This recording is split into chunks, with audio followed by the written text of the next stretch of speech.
Во наредните минути со задоволство ќе го реализирам разговорот со мојот следен гостин во студиото на Македонија наутро. Имено македонскиот фотограф Томислав Ѓоргиев е добитник на наградата за најдобра фотографија на светскиот конкурс Вода живот во организација на Министерството за надворешни работи на Холандија. Томислав е мој денешен гостин, ќе го поздравам и ќе му посакам добро утро во Македонија наутро. Како сте утрово? Фала. Убаво се чувствуваме, прекрасен ден денес. Се надам дека уште некој ден ќе задржи убавото време и дека ќе задоцни малце зимава. Зимата ќе задосни, ако кажеме дека на убаво време се прават најдобри фотографии, јас мислам за вас нема подобро и полошо време. Секое време е добро, нешто што ќе го привлече вниманието на вашето око, објективот на вашиот фотоапарат го забележува. Баш така, нема убаво или неубаво време, поготово во оваа професија. Јас сум фоторепортер на Фокус, работам веќе повеќе од 20 години. Работам оваа работа со љубов, стално кажувам на моите студенти дека хобито ми стана професија. Така. А тоа е реткост да си сакаш толку работава, така да убавото време може да направи убави фотографија, но некогаш не сликали на дождови, на громови и со разни тешки ситуации. Јас најпрвен сакам да ви упатам честитки за наградата што ја добивте за вашата фотографија и всушност од вкупно 143 фотографии од целиот свет, вашата беше избрана за најдобра и станува збор за фотографија која што сега од режијата ќе ја пуштат и ќе можеме да ја погледнеме, која што покажува маж што ги чисти водните плевели и смет од дното на реката Црн Дрин во Струга. Како настана оваа фотографија? Интересот на екологија ми е поодамна. Имам неофицијална магистратура на таа тема на Косово, пошто е светска тема и на новите светски истражувања кажуваат дека оние проекции кои ги имавме за околинава, дека ќе се промени климата после 2030 година не се случуваат многу порано, така да и акцентот треба да е побитен таму. Фотографијата направена во Струга, Црн Дрин, мислам дека секоја година традиционално се чисти, пошто како што можете да видите тие треви растат. Можеме на екранот да ја погледнеме и целата фотографија режија. И е интересен феномен, ама прави малце проблем и мора да се исчисти заради тоа што се ѓубре се собира и така натаму. Иако вака изгледаат неверојатно убаво во некоја смисла како растенија, ама сепак акцентот е, и како што каже во жирито, фотографијата ги инспирира најмногу ради тоа што има и акција, значи треба човекот чисти и правиме нека акција, значи треба да преземеме нешто во врска со. Така, да. Има порака во самата фотографија и всушност од жирито изјавија дека причината што оваа фотографија е одбрана за најдобра е тоа што доловува визуелен феномен кој ја поттикнува имагинацијата кај луѓето, кај оние што ја гледаат фотографијата, но исто така ја потврдува хармонијата помеѓу човекот и природата и потврдува колку треба човекот да се грижи за природата затоа што сме тесно поврзани, зависиме едно од други, пред се треба да се грижиме за природата. Така е, да. Јас правев неколку теми во последните години од Охридско, Преспанско, ако се сеќавате Охридско пред само неколку години беше неверојатно испразнето, па правевме такви некакви теми исто и за Преспанското езеро и се во годиниве наназад гледаме на големо евастирање на водниот потенцијал, не само кај нас, него сегде во светот и мојот мал придонес, мислам дека е поготово на ваков некој конкурс, пошто ќе се крија некоја изложба која ќе го отвори, мислам, на самитот на ЮН во Каиро, така барем ми е пренесено од холандска амбасада. Е интересен акцент, пошто од овие простори, пошто беа 145, можда и повеќе земји, не фотографии, него земји учествува. Првото едитирање беше во самите земји, па после беше вајда глобално гласење и тоа ми дава за право да се чувствувам многу убаво, заради што негде на мапата ние влеговме баш како фотограф од Македонија. Одлично. Од тој аспект. Ако не грешам, фотографијата е настаната 3 септември годинава. 3 септември, точно така. Бе во Струга, јас далеко го видов, не знам што се случува, баш отидов да видам и беше, има и плюс некои фотографии таму, например, тројца мислам дека чистеат целото тоа. Еден од луѓето извади количка детска од внатре, не знам што све вкупно фрламе. Тоа беа дела, ама оваа фотографија предизвикуваше поинаква некоја емоција ради тоа.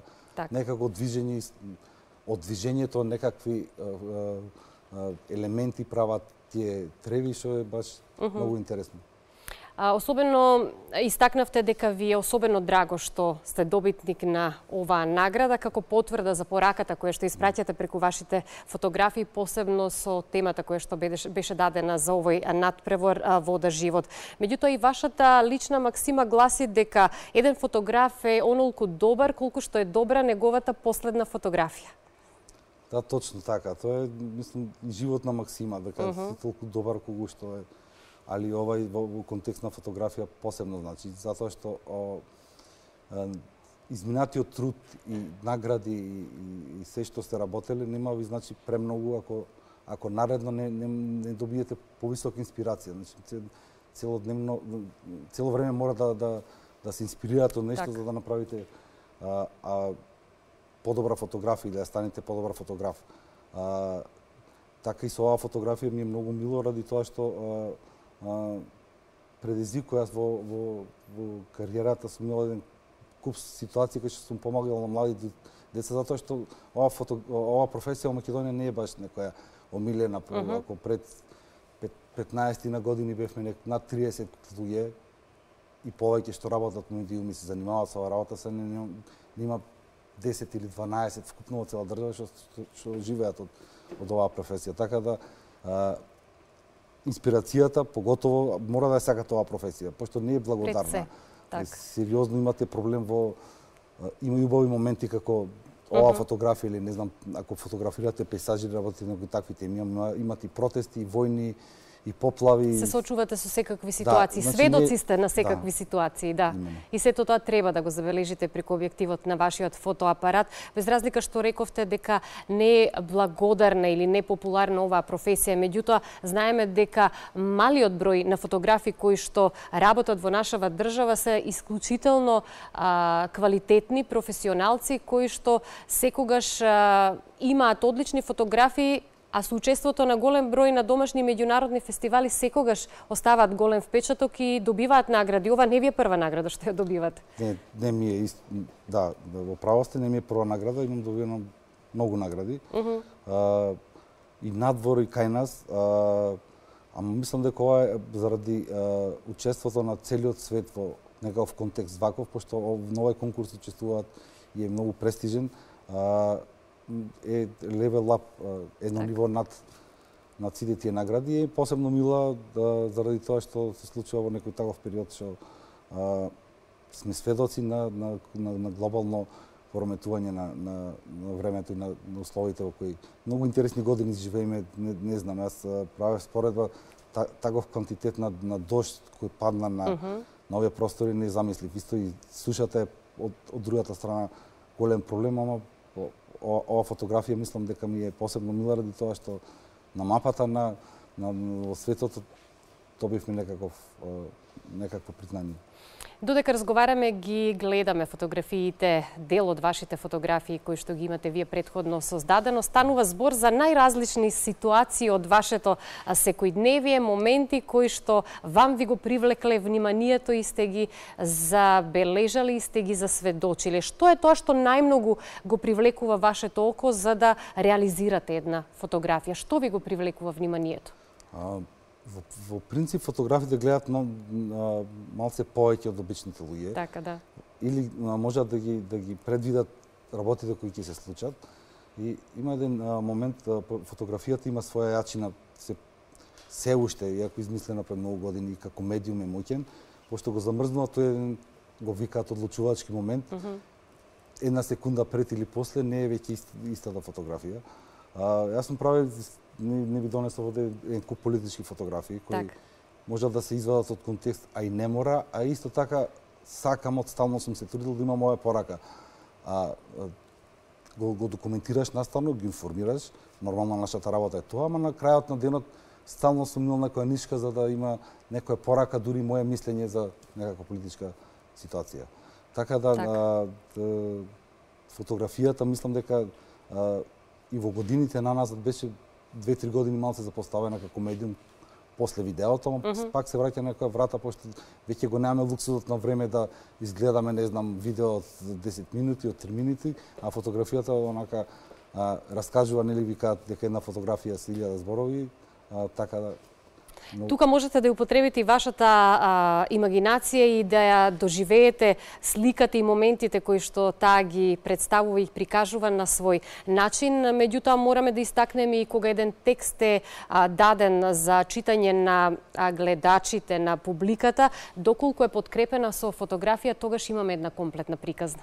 Точно, да, се согласувам и зависи колку успешна фотографијата и колку го илустрира текстот. Некогаш само ради тоа имате повеќе видливост и сте вирални повеќе него ако го немате. Сега се сретнуваме малце во таа една глобална пандемија на фейк ньюс, со еден куп работи, и денес имаме некоја седница на ЗНМ, кај што треба формираме секција на фоторепортери, конечно, за да се позанимаваме со авторски права и така натаму. Еве ќе ви кажам еден обичен пример, го раскажувам често. Не тргнав еднаш на пат, требаше да одам за Охрид, пошто видов некоја фотографија на патот за Охрид има неверојатно снег. И сад во принцип не му веруваме, сад кажувам пред многу години. Тоа беше некоја фотографија од Канада, имаше снег, ама далеку дека беше непроводно. Значи дури за обични работи не ги или па јас се сеќавам ако ви текнува Министерство за економија имаше некоја кампања и после тоа имаше кампања за летувајте после ковидот беше нешто. Летувајте кај нас и илустрира од толку убави предели што имаме со сток фотографија од Норвешка или од Холандија.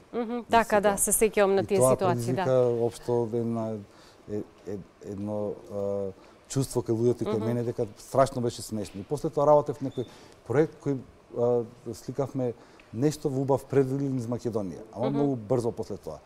Луѓето не веруваа, мислеа дека се зезам на темава, дека уствари не е Македонија, пошто сериозно добро изгледаше, тоа беше многу интересно како компарација во тој период.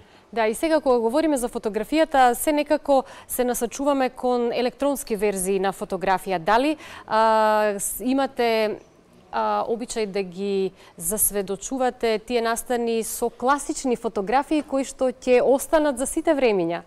Нешто што е незаменливо кога станува збор за електронските фотографии.